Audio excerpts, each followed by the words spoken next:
Monsieur, dame, bonsoir et ravi de vous retrouver sur la télévision Bonferré pour votre grande édition d'information de 21h.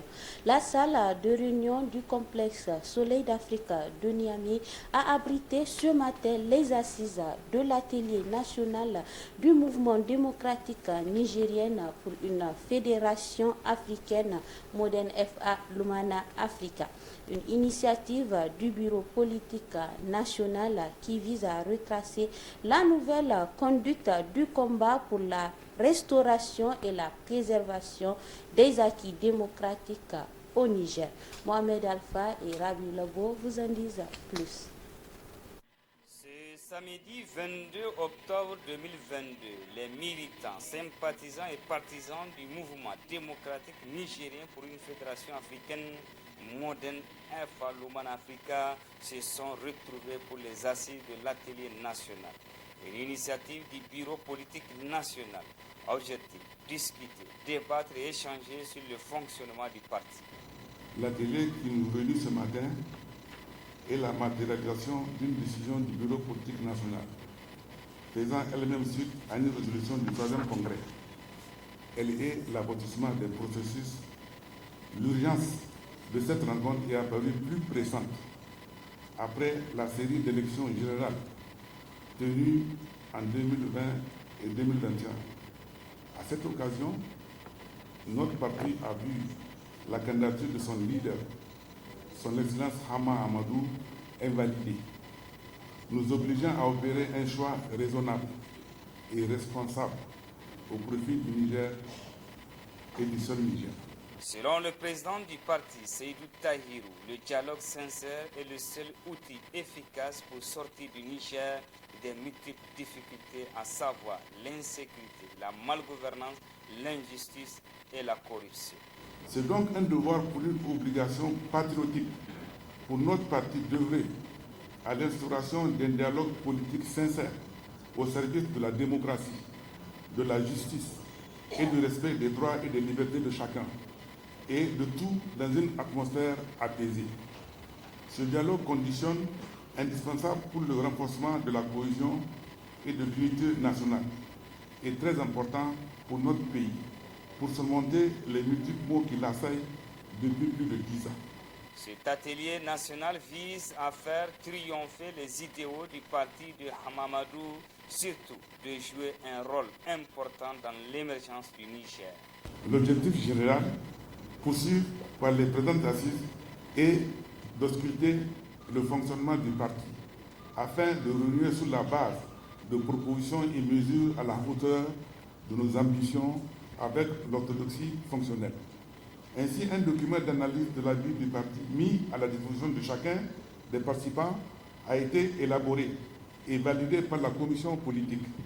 Après enrichissement en cours de cette rencontre, le document permettra de jeter les bases d'une réforme profonde des textes organiques du parti et donner lieu à l'élaboration des programmes de formation à l'intention des militants. Des propositions pertinentes et des recommandations sont attendues à l'issue des travaux en vue de relever les multiples défis. L'ensemble des Lumanis sont invités à cultiver l'esprit d'union et un mental fort pour porter haut le flambeau du moderne FA Lumana Africa sur l'échiquier politique national. De l'autre côté, la convention régionale du Congrès pour la République CPR Inganchi de Niamey était cet après-midi en assemblée générale élective à la MJC Gado Sekou de Niamey. Au terme de ces assises, c'est Dr Moussa Yakouba qui a été placé à la tête de la convention régionale CPR Inganchi de Niamey. La cérémonie s'est déroulée en présence du président national du parti Kassoum Mohamed Mokhtar, n'est-ce pas Abdelaziza Mahamadou et Omar Boukari. À l'instar des autres régions du Niger, la thématique centrale de la mise en place de la convention régionale CPR Inganchi de Niamey a été placée sous l'angle de l'implantation et de l'ancrage du parti dans la capitale nigérienne. Nous nous sommes donné comme devoir de mener une véritable réflexion autour de cette thématique afin d'explorer les voies et moyens susceptibles de nous conduire à un idéal permettant de bâtir le CPR Nganji à Niamey dans la dignité et l'honneur. À cet effet, Monsieur le Président, des efforts doivent être consentis en faveur des militants, cadres et opérateurs économiques de Niamey pour les encourager, les motiver et surtout les fidéliser. Notre parti, au titre de la région de Niamey, recueille de cadres valeureux et compétents, d'opérateurs économiques dans tous les secteurs. C'est pourquoi nous appelons les militants et sympathisants de Niamey à se joindre à nous pour soutenir le président Kassoum Maman Mokhtar, qui a fait un choix noble et éclairé en œuvrant inlassablement pour l'intérêt national, la paix, la culture sociale et le développement de notre cher pays.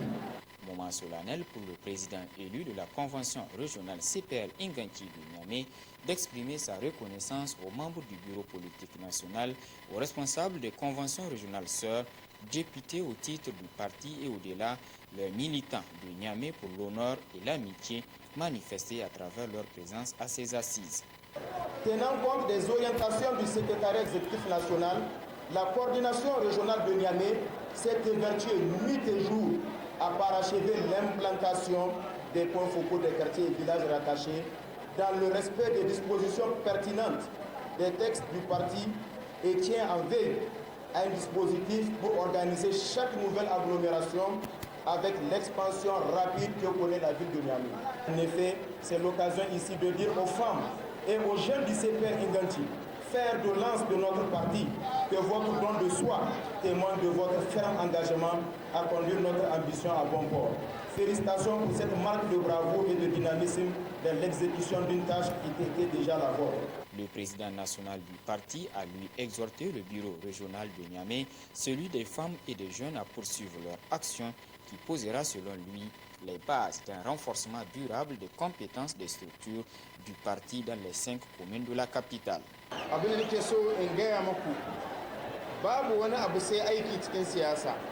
Babu wani wanda zai ce yawan da zaɓe ina dibce 100 ko ko ba ni dibce. Abin da ke gaban duk jam'iyyar da ke so ta bunƙasa ta sani shi gaba kawai cikin aiki ne.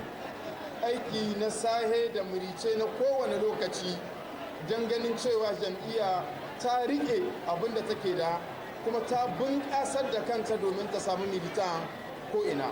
Le congrès statutaire du CPR Nganji est prévu pour le 5 novembre prochain.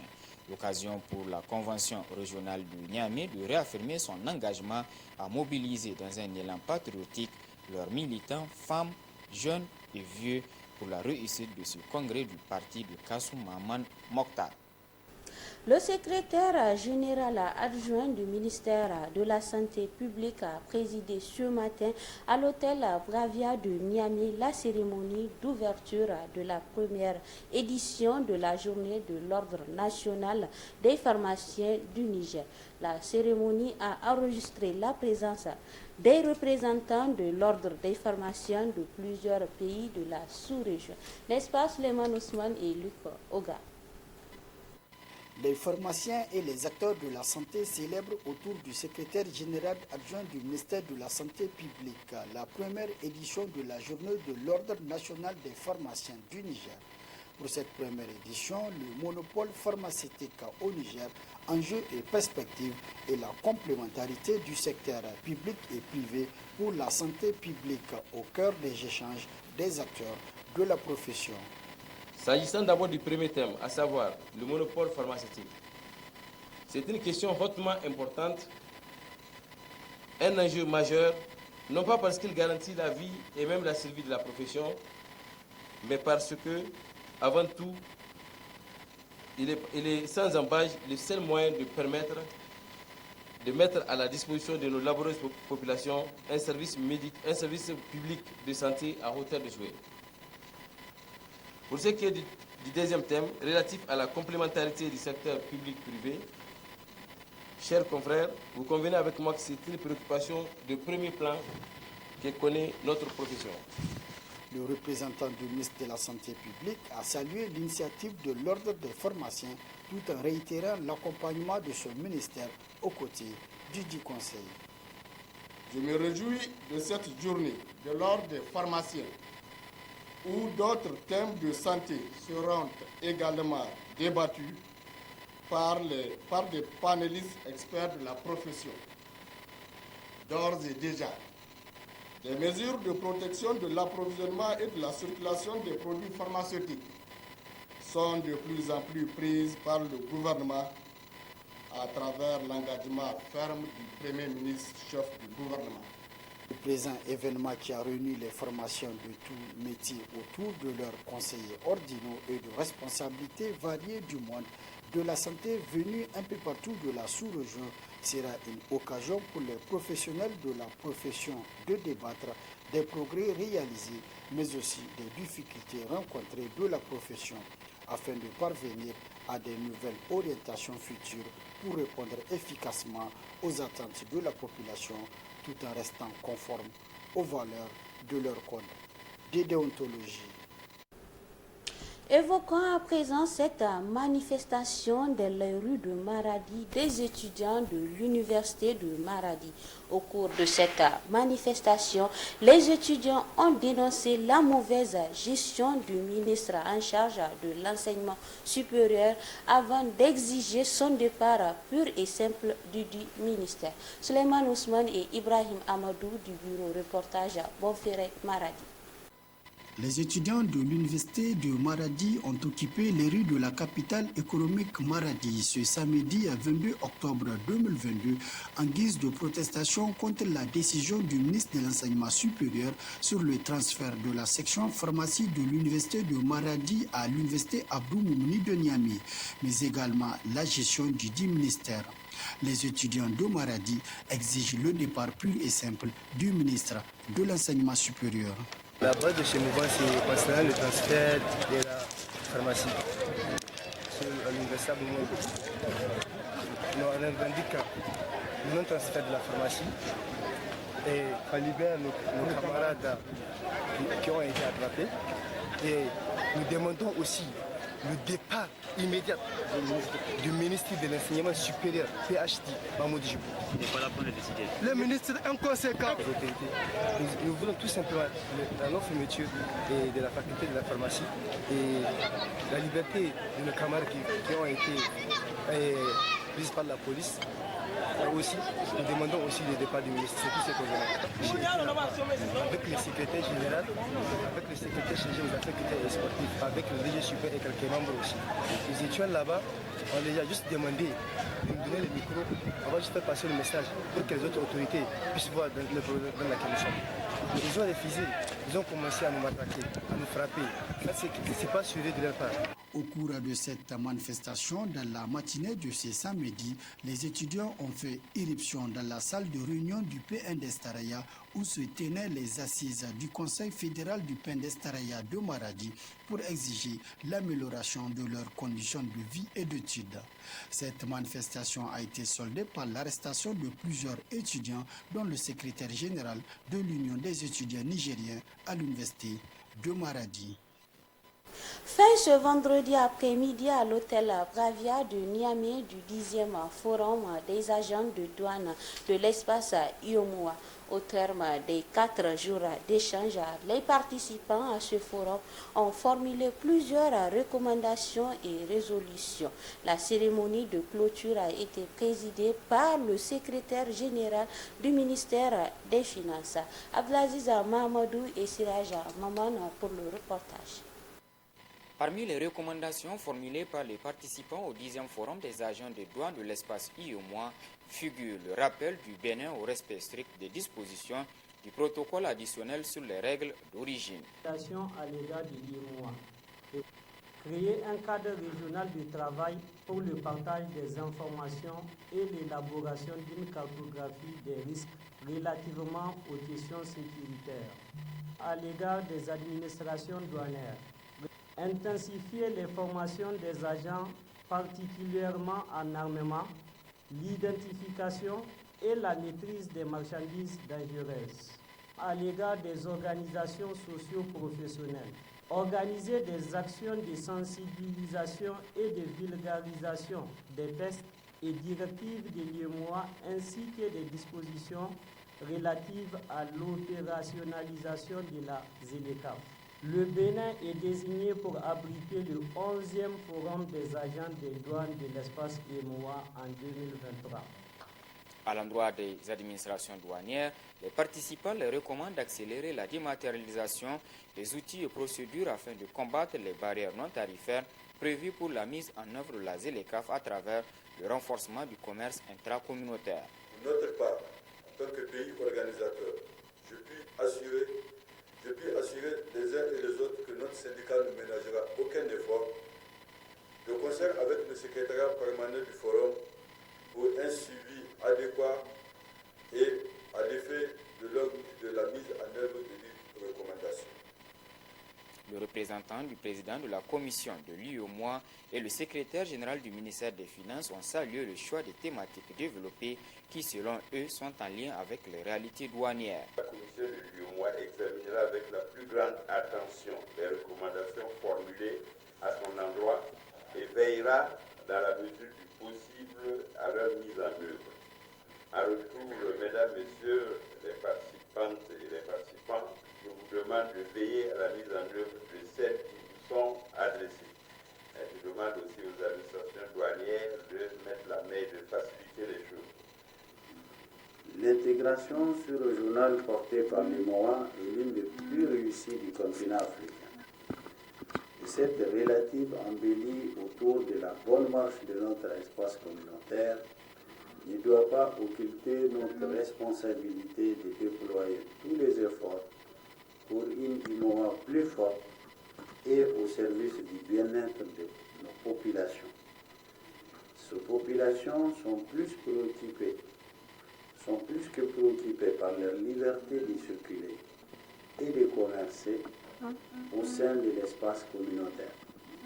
C'est pourquoi nos gouvernements respectifs attachent une importance capitale à toute démarche qui tend à l'atteinte des objectifs fixés par le père fondateur de notre organisation sous-régionale qui est l'UEMOA.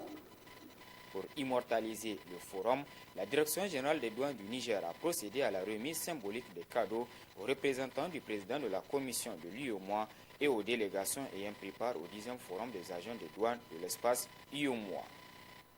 Les rideaux sont également tombés ce vendredi après-midi sur les travaux du Forum national de capitalisation des initiatives et approches d'animation et d'engagement communautaire au Niger. Ces assises de 3 jours qui ont donné l'occasion à des échanges riches et variés ont été sanctionnées par la lecture de plusieurs résolutions et recommandations.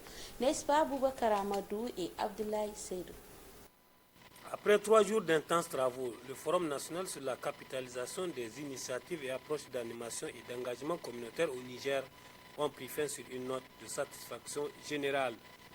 Vous avez fait appel à plusieurs et divers contributeurs, 23 panélistes autour des thèmes tels que l'enjeu de l'appropriation, la capitalisation des approches d'animation, la coordination, l'opérationnalisation et l'articulation des planifications locales et communautaires, l'engagement des collectivités dans la maîtrise d'ouvrage et la mobilisation des ressources internes.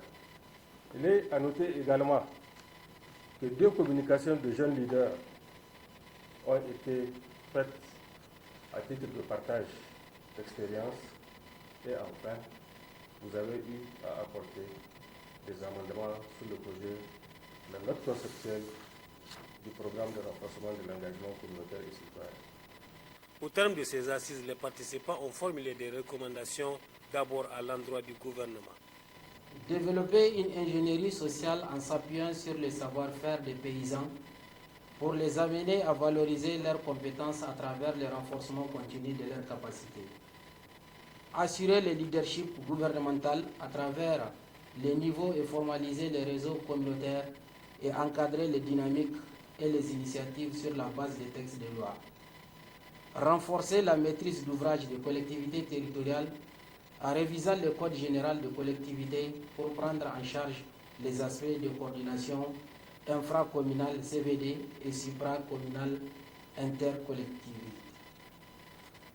restaurer la fonction de coordination des actions de développement des services techniques déconcentrés du ministère du Plan et du ministère de l'Aménagement du territoire et du développement communautaire. Accélérer le processus de transfert des ressources concomitamment aux compétences. Ensuite, à l'endroit des partenaires techniques et financiers, de renforcer et élargir les champs d'action et les acteurs aux collectivités territoriales, de tout mettre en œuvre pour la pérennisation des initiatives et approches d'animation et d'engagement communautaire. Enfin, aux communautés, renforcer le mieux vivre et la cohésion sociale au niveau communautaire à travers la dynamisation des tissus sociaux, culturels, sportifs et créatifs. A noter que cette rencontre qualifiée d'historique est organisée par le ministère de l'Aménagement du territoire et du développement communautaire avec l'appui financier de l'UNICEF et de la coopération allemande. Juste après la cérémonie de clôture des travaux de ce forum, les différentes parties prenantes étaient face à la presse. Il s'est agi pour les organisateurs de faire le bilan des 3 jours de travaux et des conclusions. Retrouvons une fois de plus Boubacar Amadou et Abdoulaye Seydou. Face à la presse, autorités de tutelle, partenaires techniques et financiers, représentants des collectivités territoriales, bref, les acteurs de mise en œuvre et bénéficiaires des initiatives et animations des approches communautaires, quelques instants après les assises du Forum national de capitalisation des initiatives et approches pour un engagement communautaire, il s'est agi pour ces derniers de faire le point des travaux et les résultats auxquels ils sont parvenus. Pour ce qui concerne les conclusions donc, de ce forum, je pense que ceux qui ont suivi au cours de ces 3 jours ont été servis par la qualité des analyses et des pistes de solutions qui ont été évoquées ici. Donc tout ça aussi fera l'objet de capitalisation dans le processus que nous sommes en train d'élaborer. De conduire pour élaborer ce programme d'engagement citoyen. Dans le cadre du bien-être social et économique, l'État, l'UNICEF et beaucoup de partenaires techniques et financiers ont initié des approches communautaires qui ont donné des résultats probants, des acquis que les collectivités entendent pérenniser. Nous pouvons vous rassurer qu'aujourd'hui, comme nous avons déjà aussi fait des recommandations dans ce sens, comme quoi il faut que vraiment qu'on arrive comme dorénavant, les communautés seront à l'avant-garde de toutes les décisions qui les concernent. Tout ce qui va être mené au niveau de nos collectivités va provenir d'abord de la collectivité, de ces communautés-là, qui vont eux-mêmes exprimer le besoin, ce qu'ils veulent, et on va les appuyer dans ce sens, ce qui veut dire que la pérennisation est assurée. Le délai d'élaboration et de mise en œuvre des conclusions de ce forum seront déterminés par la feuille de route qui sera élaborée incessamment. Pour ce qui concerne le délai, nous avons pour objectif de parvenir à une feuille de route. Une feuille de route pour l'élaboration et la mise en œuvre d'un programme national d'engagement citoyen. Il y a un certain nombre de recommandations qui ont été formulées et retenues ici. On a décidé de mettre en place un comité qui va traiter ces questions-là et de les mettre dans le temps. Mais sinon, ce qu'on peut déjà retenir, c'est que ce programme-là est inscrit dans le plan de développement économique et social 2022-2026. Ce forum national qui a duré 3 jours a regroupé cadres centraux et régionaux du ministère de l'Aménagement du territoire et du développement communautaire, les partenaires techniques et financiers, les collectivités, la chefferie traditionnelle, les personnes ressources, qui ont largement échangé sur la capitalisation d'approches d'initiatives d'engagement communautaire dans les actions d'urgence, de résilience et de développement au Niger. Ces assises ont été organisées en collaboration avec l'UNICEF sur le financement de la coopération allemande à travers le fonds BMZ. Autre aspect de ce journal, à l'occasion du lancement officiel de ses activités, l'ONG Agir pour le bien-être des communautés Abego a choisi d'apporter de la joie dans le cœur des déplacés du site de Seno. C'est dans l'arrondissement communal Niamey 5. Elle a remis un don composé de riz, huile, sucre et savon aux sinistrés. La cérémonie de remise s'est déroulée ce matin à la cité des enseignants-chercheurs, cité des déplacés en présence de plusieurs autorités. N'est-ce pas Reina Moussa et Abdoulaye Seydou? Cette opération de distribution des kits alimentaires au profit des populations sinistrées relogées au site des enseignants-chercheurs marque le lancement officiel des activités de l'ONG Agir pour le bien-être des communautés ABECO. Une opération qui a concerné 100 ménages vulnérables composés d'un stock de 100 sacs de 25 kg de riz, 200 bidons d'huile, 20 cartons de savon et 200 kg de sucre. ABECO n'est pas une ONG de plus, une ONG de trop. C'est une organisation certes non gouvernementale, mais qui se fait le devoir d'aider le gouvernement nigérien dans ses devoirs régaliens de mieux vivre collectif et de développement durable. C'est pourquoi nous nous sommes donnés pour principale mission de contribuer à la réduction de la pauvreté à travers le renforcement des capacités des communautés et l'accompagnement des acteurs locaux dans la mise en œuvre des actions de développement.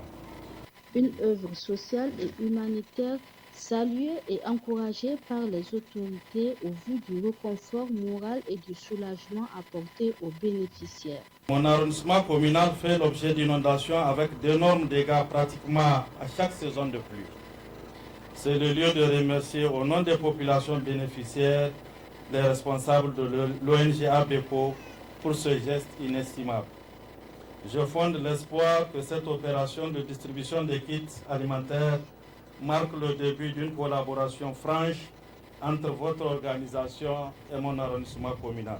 Le ministère de l'Aménagement du Territoire et du Développement communautaire encourage ce genre d'initiative impulsée par l'ONG ABECO et l'assure de tout son soutien dans la mise en œuvre de ses orientations stratégiques.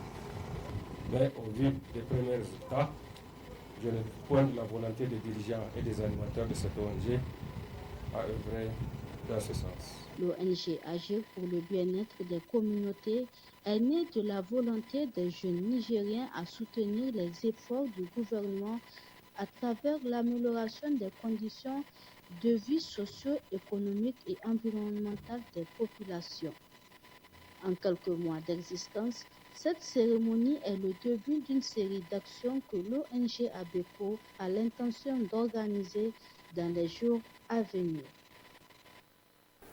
Enfin, place à présent à la rediffusion de votre rubrique hebdomadaire de tous les mercredis, Actu sur le web.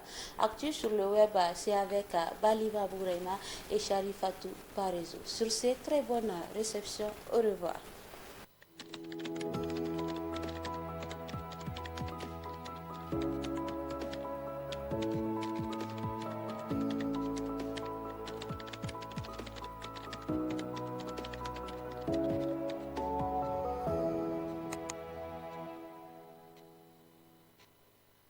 Bienvenue sur ce plateau pour la rubrique Actu sur le web avec Balima Bourema. Balima Bourema, bonsoir. Bonsoir chers téléspectateurs, bonsoir Sherifa, bienvenue à ce numéro d'Actu sur le web de ce 19 octobre 2022. Niger Focus, l'Italie. L'Italie offre 2 hélicoptères de combat et de transport de troupes de l'armée nigérienne, nous apprend ANP.NE. Dans le cadre de la coopération militaire entre nos deux pays, nous avons cédé aujourd'hui 2 hélicoptères au Niger. Il aura l'année prochaine 2 autres hélicoptères, a déclaré Lorenzo, avant d'assurer que ceci n'est qu'une partie du travail que nous sommes en train de réaliser, a poursuivi le ministre italien de la Défense. Cette déclaration du ministre italien est intervenue à la suite d'une audience que lui a accordé le président de la République du Niger, Mohamed Bazoum, à son cabinet. Parlant de la coopération militaire entre Niamey et Rome, le responsable italien s'est dit particulièrement satisfait du travail accompli et les progrès réalisés par nos deux forces armées.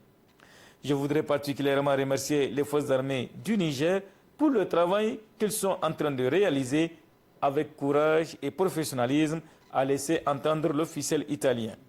M. Lorenzo a par ailleurs indiqué avoir fait le point de la coopération militaire avec le président Bazoum après avoir fait le même exercice avec le ministre nigérien de la Défense un peu plus tôt, a-t-il déclaré. La rencontre d'aujourd'hui n'est qu'une étape et nous continuerons à travailler dans ce sens, a conclu le ministre italien de la Défense. Rappelons qu'en septembre 2017, les anciens ministres italiens et nigériens de la Défense, Roberto Pinotti et Kalla Moutari, ont signé à Rome un accord pour développer la coopération bilatérale en matière de sécurité et de défense des deux pays. Selon un communiqué du ministère italien de la Défense, cet accord prévoit le renforcement de la coopération entre les deux pays, y compris la formation et la réhabilitation des membres des forces armées du Haut-Niger. Selon le journal leniger.com, le Mali est déterminé à présenter les preuves concrètes du soutien de la France au groupe terroriste. Devant le Conseil de sécurité mardi, c'est-à-dire hier 18 octobre 2022, le ministre malien des Affaires étrangères, Abdoulaye Diop, a réitéré la demande de son pays à être entendu sur ces accusations portées depuis le 15 août dernier contre l'ancienne puissance coloniale. Pour le chef de la diplomatie malienne, il est important que l'opinion publique internationale soit informée de ces actes qui impliquent également le partage des renseignements, le largage de matériel au profit d'organisations criminelles qui sont à l'origine de l'insécurité et des violations contre les populations civiles. Le Mali dénonce la guerre par procuration qui lui est imposée, tout comme les manœuvres et les entraves à la tenue de cette réunion spécifique pour la manifestation de la vérité, a insisté le ministre malien, qui présentait le mémorandum du gouvernement de la transition suite à la publication du rapport trimestriel du secrétaire général des Nations Unies sur la situation politique, sécuritaire et humanitaire au Mali. Le Mali se réserve le droit de recourir à la légitime défense si la France continue de porter atteinte à la souveraineté de notre pays, à son intégrité territoriale et sa sécurité, a poursuivi Abdoulaye Diop. Je regrette profondément les accusations graves et infondées portées contre la France de manière répétée par les autorités de transition maliennes, a réagi le représentant permanent de la France aux Nations Unies, Nicolas de Rivière. Les relations entre Bamako et Paris se sont dégradées après que le président français a annoncé le retrait de l'opération Barkhane du Mali en juin 2021. Mais selon l'ambassadeur de France à l'ONU, ce redéploiement a été décidé le 17 février dernier à la suite d'une concertation approfondie avec l'ensemble des partenaires engagés dans la lutte contre le terrorisme au Sahel, a conclu le site. Au Nigeria, une dizaine de travailleurs ont été enlevés dans l'État du Niger, selon zonebrousse.fr.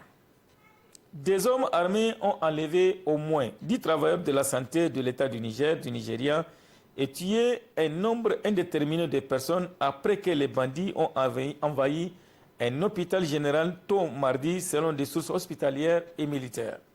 Des bandits armés opérant pour de l'argent ont kidnappé ou tué des centaines de personnes dans le nord-ouest du Nigeria. Les responsables de l'État du Niger ont déclaré que le groupe militant islamiste Boko Haram avait pris le contrôle de plusieurs communautés dans l'État, proposant aux villageois de l'argent et les incorporant dans leur rang pour combattre le gouvernement. La source hospitalière a déclaré que plus de 20 membres de personnel avaient été enlevés, y compris des parents des patients, tandis que la source sécuritaire a déclaré que 2 personnes avaient été tuées après que les hommes armés aient envahi en grand nombre l'hôpital général de gouvernement local de La Paille. Le gouverneur de l'État du Niger, Sani Bello, a déclaré qu'un certain nombre de personnes avaient été tuées lors de l'attaque de mardi à l'hôpital général de Goulou et qu'un nombre indéterminé de personnes avaient été enlevées, notamment des travailleurs médicaux. Il n'a pas précisé combien de personnes avaient été tuées.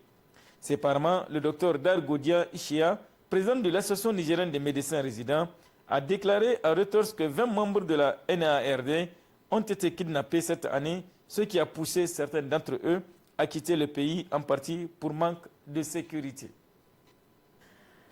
Pétrole. Les États-Unis envisagent de sanctionner l'Arabie saoudite dans la crise au pétrole, selon la tribune.fr. La décision de l'OPEP+, de baisser le quota de production des barils du pétrole qui devrait profiter financièrement à la Russie a engendré la colère du président Joe Biden contre son homologue saoudien, le prince héritier Mohammed Ben Salman, allié depuis plusieurs années. Le président a effectivement dit qu'il allait réévaluer nos relations avec l'Arabie saoudite parce qu'ils ont pris le parti de la Russie contre les intérêts du peuple américain, a déclaré le conseiller à la sécurité nationale de la Maison-Blanche, Jack Sullivan, interrogé dimanche sur CNN au sujet des relations dégradées entre Riyad et Washington. Mais le dirigeant américain ne semble pas pressé de résoudre ce problème, ce conflit diplomatique. Et pour cause, le conseiller a précisé que Joe Biden n'a aucune intention de rencontrer MBS lors du sommet du G5, du G20 prévu le mois prochain en Indonésie. Une mesure de prudence avant tout. Ce sont des relations qui se sont établies sous des décennies avec le soutien des deux partis démocrates et républicains, a-t-il ajouté. Le président n'agira pas donc dans la précipitation. La Maison-Blanche voit dans le choix de Riyad de s'aligner sur Moscou en plein conflit en Ukraine la perte d'un allié. Si Joe Biden étudie encore toutes les options, certains élus du Congrès réclament des sanctions immédiates comme la suspension des ventes d'armes à Riyad, scénario évoqué par Jack Sullivan, ou encore le retrait des troupes américaines stationnées sur le territoire saoudien. D'autres suggèrent d'attaquer l'OPEP+ pour manipulation des cours avec à la clé des sanctions à l'encontre des pays membres. Au-delà de la question pétrolière, la décision de Riyad est vue par Washington comme la volonté de son homme fort, Mohammed Ben Salman, de s'émanciper de l'influence des États-Unis et d'une relation vieille de près de 8 décennies basée sur la garantie américaine d'assurer la sécurité du royaume en échange de l'approvisionnement du marché pétrolier. Dans l'autre sens, la relation est plus complexe. Si Biden peut passer du pétrole saoudien, l'Arabie saoudite exporte majoritairement vers l'Asie. Il a néanmoins besoin du cours du brut plus bas que leur niveau actuel. Il doit en effet reconstituer les stocks stratégiques dans lesquels il aura puisé 180 millions de barils cette année. En 2022, les pays membres de l'OPEP devraient engranger 842 milliards de dollars de revenus, moins de 50% de revenus plus qu'en 2021, notamment car ils ont bénéficié de cours élevés et de volumes en hausse. Cette croissance devrait être moins en 2023 avec le retour de l'Iran sur le marché, mais comme l'a démontré l'Arabie saoudite, l'OPEP et ses partenaires de l'OPEP+ sont prêts à réduire l'offre pour défendre leurs intérêts. Merci Balima pour tous ces détails. À la semaine prochaine, Inch'Allah. Merci beaucoup, chers téléspectateurs. Merci beaucoup, Sherifa. Et à la semaine prochaine, Inch'Allah. Merci également les téléspectateurs. C'est ici que prend fin ce journal. Bonne suite de nos programmes sur Bonferré Télévision. Bonne soirée à tous. Au revoir.